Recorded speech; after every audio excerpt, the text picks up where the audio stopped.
Subscribe कीजिए हमारे channel study stars को और लेटेस्ट वीडियो के लिए इस बेल आइकन को क्लिक कीजिए। हेलो स्टूडेंट, मैं दीपेश के सरवानी अपने इस यूट्यूब चैनल स्टडी स्टार्स में आपको छत्तीसगढ़ से संबंधित वीडियो प्रोवाइड करता हूं। देखिए, हमने पिछले वीडियो आपका कंप्यूटर का अपलोड किया था जो कि 2014 के हॉस्टल वार्डन के एग्जाम का था। तो जो आपका छात्रावास अधीक्षक का पद अभी आया हुआ है उसके लिए वो कंप्यूटर का क्वेश्चन काफ़ी ज़्यादा इंपॉर्टेंट है। और इस वीडियो में हम देखेंगे जो आपका 2014 में पूछे गए थे, जो हॉस्टल वार्डन के एग्जाम है उसमें सामान्य हिंदी के क्वेश्चन उसको। देखिए, सामान्य हिंदी में कौन कौन से क्वेश्चन पूछे गए थे और किस प्रकार का क्वेश्चन आता है वो आप यहाँ पे देखेंगे।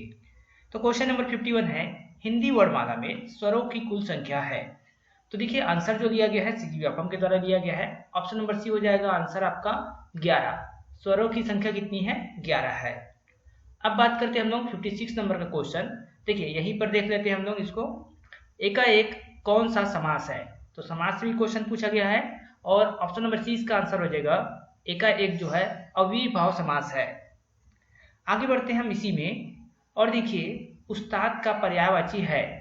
तो देखिए, उस्ताद किसे कहा जाता है? जो किसी काम में निपुण हो, दक्ष हो, या फिर हम जिसे गुरु मानते हैं वो होता है हमारा उस्ताद। तो उपरोक्त सभी यहाँ पर आंसर हो जाएगा ऑप्शन नंबर डी। उल्लंघन में कौन सा उपसर्ग लगा है?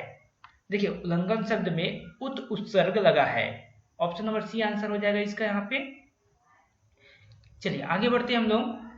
अब है क्वेश्चन नंबर 53, निम्नलिखित में से सही वर्तनी चुनिए। तो देखिए, सही वर्तनी गृहिणी के जो है वो हो जाएगा आपका ऑप्शन नंबर डी। लेकिन सीजी व्यापम ने जब आंसर लिया था तो ऑप्शन नंबर बी लिया था, इसको भी याद रखिएगा।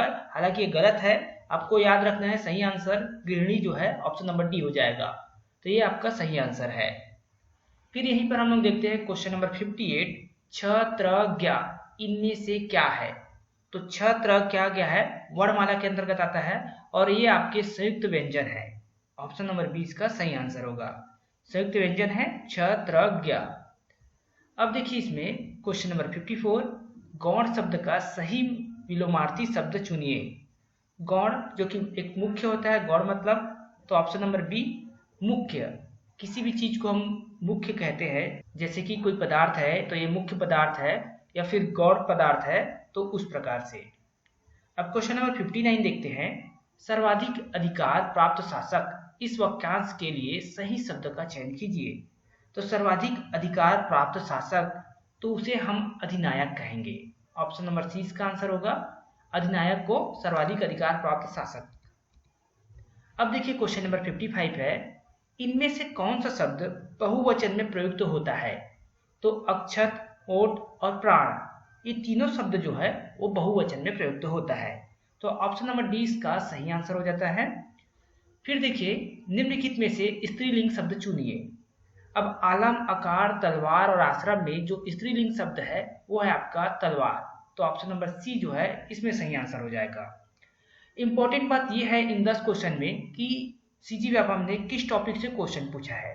तो आप देख सकते हैं यहाँ पे लिंग से क्वेश्चन पूछा गया है, यहाँ पे एक वचन बहुवचन से क्वेश्चन पूछा गया है, यहाँ पर विलोमार्थी शब्द पूछा गया है, और फिर यहाँ पर देखिए सही शब्द का चयन करिए तो इससे पूछा गया है।